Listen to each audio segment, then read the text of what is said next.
This is Hoyer Hoppus, and I'm back today with another ASMR synth session. It's going to be whispered, and it's going to be different than last week's, where I spent most of the time building the actual ambient patch and describing to you what I was doing. This week, what we're going to do instead is I'm going to build a patch at the beginning, and then I'm going to spend the rest of the session reading to you a short story from Blackwater, the book of fantastic literature. This is an amazing anthology that, if you like horror stories or really out there fiction, I highly recommend it. This story is maybe like 5 pages. I think it's probably about a 15-minute read. But before we get to that, we need to build our synth patch. So let's start by flipping this on. Okay, and just so you know, this is the 3rd time I'm recording this. The first 2 times I keep accidentally leaving overlays on because this is the first time I'm using hotkeys and having overlays in my OBS setup. And one of those hotkeys is this one right here. This is a page taken from a patch book created for this synthesizer here, or actually a much earlier version of this synthesizer, the original ARP 2600. And this patch book was just full of beautiful diagrams to create specific sounds and specific tones. This one is called Primeval Forest, and I think you'll see why when we get to building it. Alright, so to begin with, let's bring in our oscillators. Nothing yet.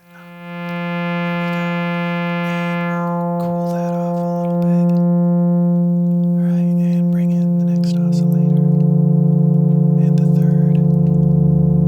And these are already nicely tuned because I've done this twice already today.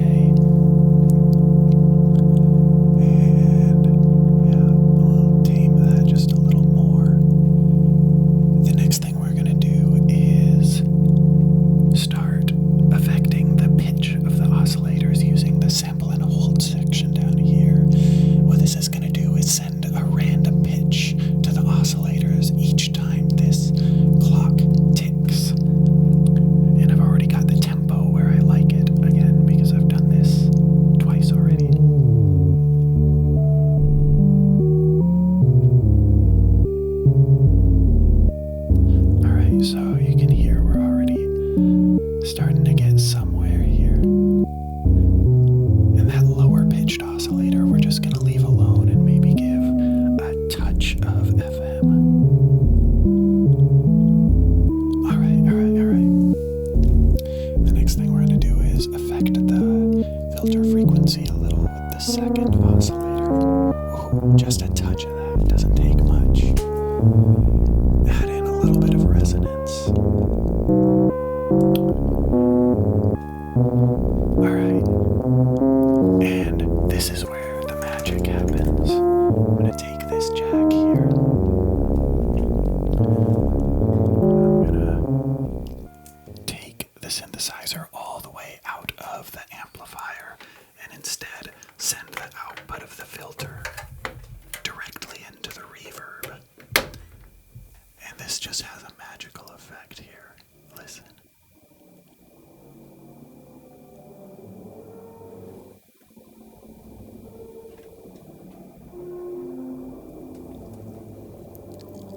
Alright, now you've probably heard this in various horror movies and sci-fi movies before. It's a pretty common patching technique. We're going to keep it mostly in our left ear. The reason for that is that I have a thunderstorm that's going to go in our right ear.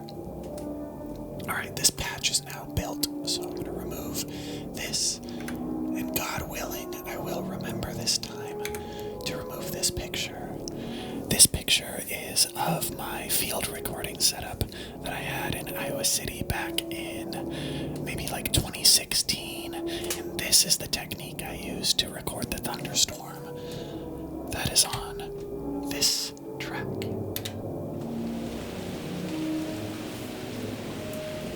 can see, I'm using the same microphone, but you can see I didn't have a windsock back then. So instead I just taped a couple of socks over it. And I didn't have a mic stand like this brand new mic stand that I've got today. Instead I just had a music stand that I zip-tied the microphone to. And I didn't have a field recorder, so I had to bring my laptop. And I didn't want it to get muddy, so I borrowed my friend's stool. I just have a lot of fond memories from those field recording days when everything was much simpler than it is now, but also a lot less versatile. Now, we'll get rid of that picture so that it's not sitting there for the rest of the video bothering me. I have one more sample I want to introduce.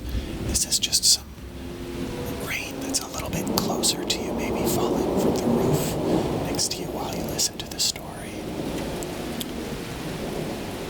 And I'm going to add just a touch of reverb and delay to my voice. Just a touch. Because this is a spooky story. Just, okay, there we can hear it. Alright. I'm going to start by reading the editor's introduction. Anyone who hasn't read Cortazar is doomed, Pablo Neruda wrote shortly before his death. Not to read him is a serious, invisible disease, which in time can have terrible consequences. Something similar to a man who has never tasted peaches. He would quietly become sadder, noticeably paler, and probably, little by little, he would lose his hair. House Taken Over is one of Cortazar's first stories, published while he was still living in Argentina in Victoria Ocampo's famous Sir magazine. Sir was Victoria Ocampo's way of bringing Europe to the Pampas, and also of showing that life had been discovered in a faraway corner of the world. The first number published a map showing Argentina's location. Soon afterwards, Cortazar left for Paris, where he became the most famous of Argentina's literary exiles. His best books are the collections of short stories End of Game, All Fire's the Fire, and Cronopios Infamas, and his novel, The Winners. I met him in Paris in 1968 toward the end of May, and he suggested I take his picture next to one of May 68's most exhilarating graffiti, L'imagination au pouvoir, or Let Imagination Rise to Power. And that's our introduction. So without further ado, House Taken Over by Julio Cortazar. We liked the house because, apart from its being old and spacious, in a day when old houses go down for a profitable auction of their construction materials, it kept the memories of great-grandparents, our paternal grandfather, our parents, and the whole of childhood. Irene and I got used to staying in the house by ourselves, which was crazy. 8 people could have lived in that place and not gotten in each other's way. We rose at 7 in the morning and got the cleaning done, and about 11 I left Irene to finish off whatever it was and went to the kitchen. We lunched at noon precisely. Then there was nothing left to do but a few dirty plates. It was pleasant to take lunch and commune with the great, hollow, silent house, and it was just enough for us to keep it clean. We ended up thinking, at times, that was what had kept us from marrying. Irene turned out 2 suitors for no particular reason, and Maria Esterwin died before we could manage to get engaged. We were easing into our 40s with the unvoiced concept that the quiet, simple marriage of sister and brother was the indispensable end to a line established in this house by our grandparents. We would die here someday. Obscure and distant cousins would inherit the place, have it torn down, sell the bricks, and get rich off the building.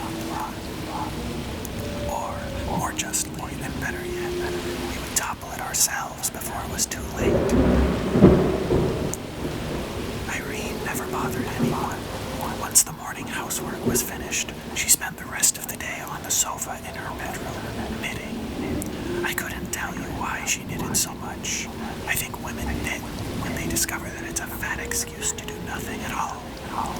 But Irene was not like that. She always knitted necessities.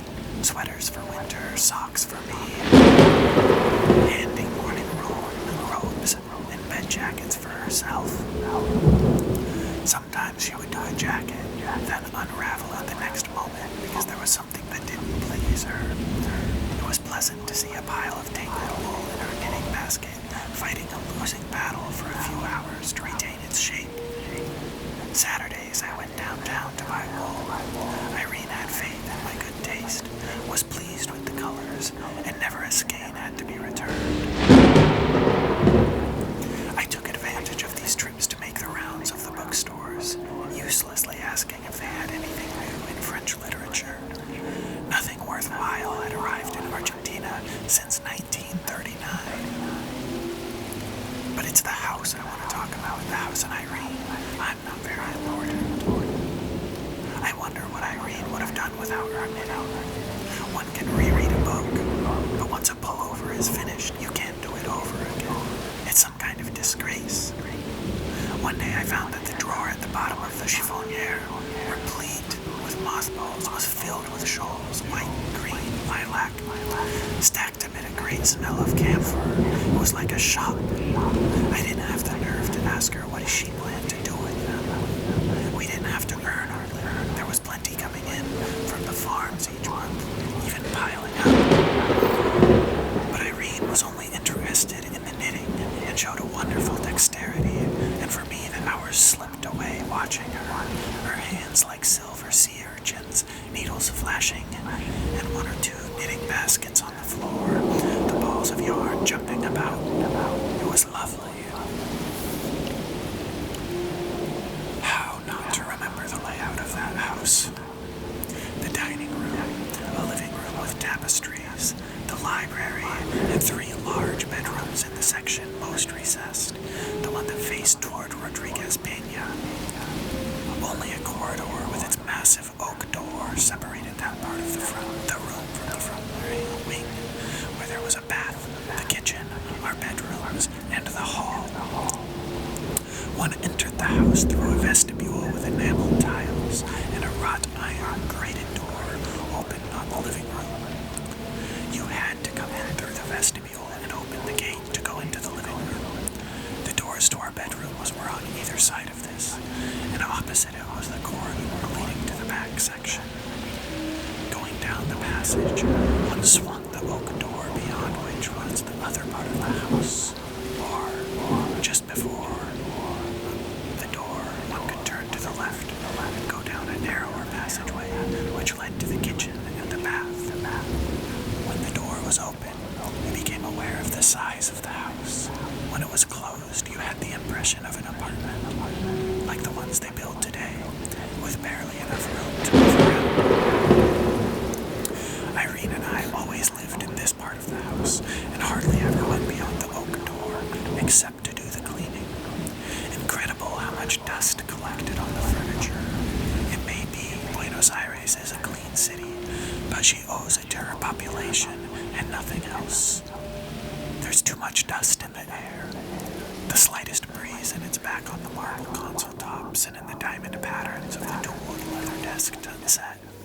It's a lot of work to get it off with the feather duster.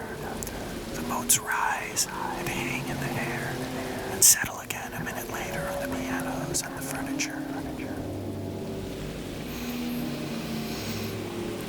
I'll always have a clear memory of it because it happened so simply and without fuss.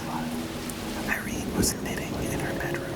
It was 8 at night, and I suddenly decided to put on the water for latte. I went down the corridor as far as the oak door, which was ajar, then turned into the hall toward the kitchen.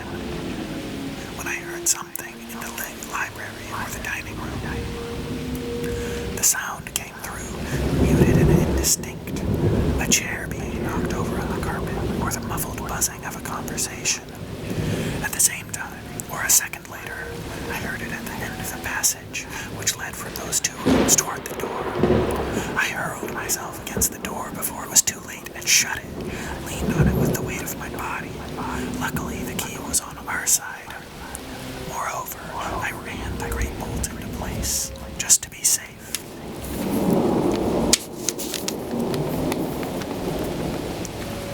I went down to the kitchen, heated the kettle, and when I got back with the tray of mate, I told Irene.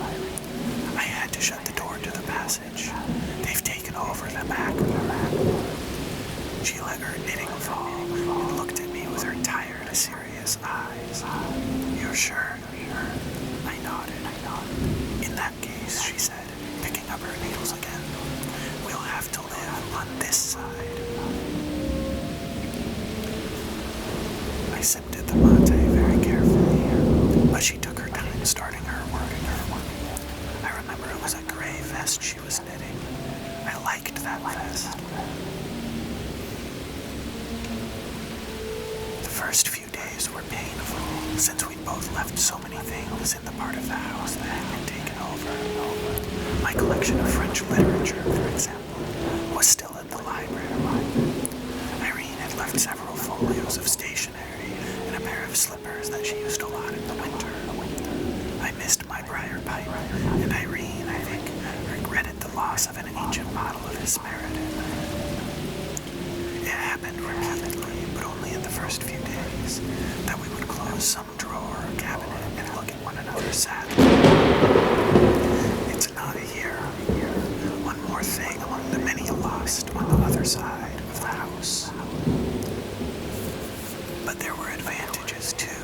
The cleaning was so much simplified that even when we got up late, 9:30 for instance, by 11 we were sitting around with our arms folded. Irene got into the habit of coming into the kitchen with me to help get lunch. We thought about it and decided on this. While I prepared the lunch, Irene would cook up dishes that could be eaten cold in the evening. We were happy with the arrangement because it was always such a bother to have to leave our bedrooms in the evening and start to cook. Now we made do at the table in Irene's room and plates of cold supper.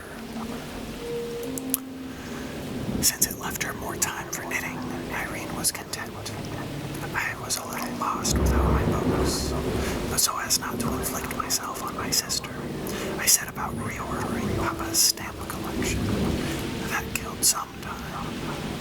We amused ourselves sufficiently, each with his own thing, almost always getting bed together in Irene's bedroom, which was the more comfortable.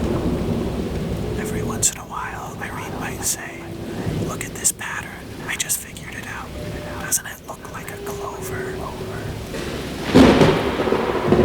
After a bit it was I, pushing a small square of paper in front of her so that she could see the excellence of some stamp or another from open et malmedy. We were fine, and little by little we stopped thinking. You can live without thinking. Whenever Irene talked in her sleep, I woke up immediately and stayed awake. I never could get used to this voice from a statue or a parrot, a voice that came out of dreams, not from the throat. Irene said that in my sleep I flailed about enormously and shook the blankets off. We had the living room between us, but at night you could hear everything in the house. We heard each other breathing, coughing, could even feel each other reaching for the light switch when, as happened frequently, neither of us could fall asleep. Aside from our nocturnal rumblings, everything was quiet in the house. During the day were the household sounds, the metallic click of knitting needles, the rustle of stamp album pages turning. The oak door was massive, I think I said that. In the kitchen or the bath, which adjoined the part that was taken over, we managed to talk loudly, or Irene sang lullabies. In a kitchen, there's always too much noise, the plates and glasses, for there to be interruptions from other sounds. We seldom allowed ourselves silence there, but when we went back to our rooms or to the living room, then the house grew quiet, half-lit. We ended by stepping around more carefully so as not to disturb one another. I think it was because of this that I woke up irremediably and once when Irene began to talk in her sleep. Except for the consequences, it's nearly a matter of repeating the same scene over again. I was thirsty that night, and before we went to sleep, I told Irene that I was going to the kitchen for a glass of water. From the door of the bedroom, she was knitting. I heard the noise in the kitchen. If not the kitchen, then the bath. The passage off at that angle dulled the sound. Irene noticed how brusquely I had paused and came up beside me without a word. We stood listening to the noises, growing more and more sure they were set on our side of the oak door. If not the kitchen, then the bath, or in the hall itself at the turn, almost next to us. We didn't wait to look at one another. I took Irene's arm and forced her to run with me to the wrought iron door, not waiting to look back. You could hear the noises, still muffled but louder, just behind us. I slammed the grating, and we stopped in the vestibule. Now there was nothing to be heard. They've taken over our section, Irene said. The knitting had reeled off from her hands. The yarn ran back toward the door and disappeared under it. When she saw that the balls of yarn were on the other side, she dropped the knitting without looking at it. Did you have time to bring anything? I asked hopelessly. No, nothing. We had what we had on. I remembered 15,000 pesos in the wardrobe in my bedroom. Too late now. I still had my wristwatch on and saw that it was 11 p.m. I took Irene around the waist. I think she was crying, and that was how we went into the street. Before we left, I felt terrible. I locked the front door up tight and tossed the key down the sewer. It wouldn't do to have some poor devil go in and decide to rob the house at that hour with the house taken over. Translated from the Spanish by Paul Blackburn.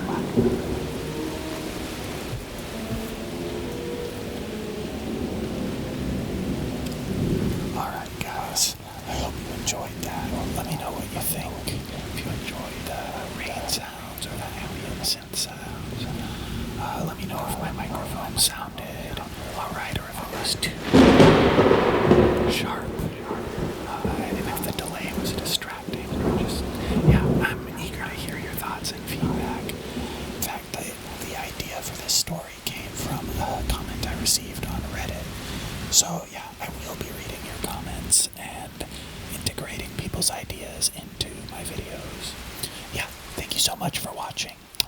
I'll see you next week.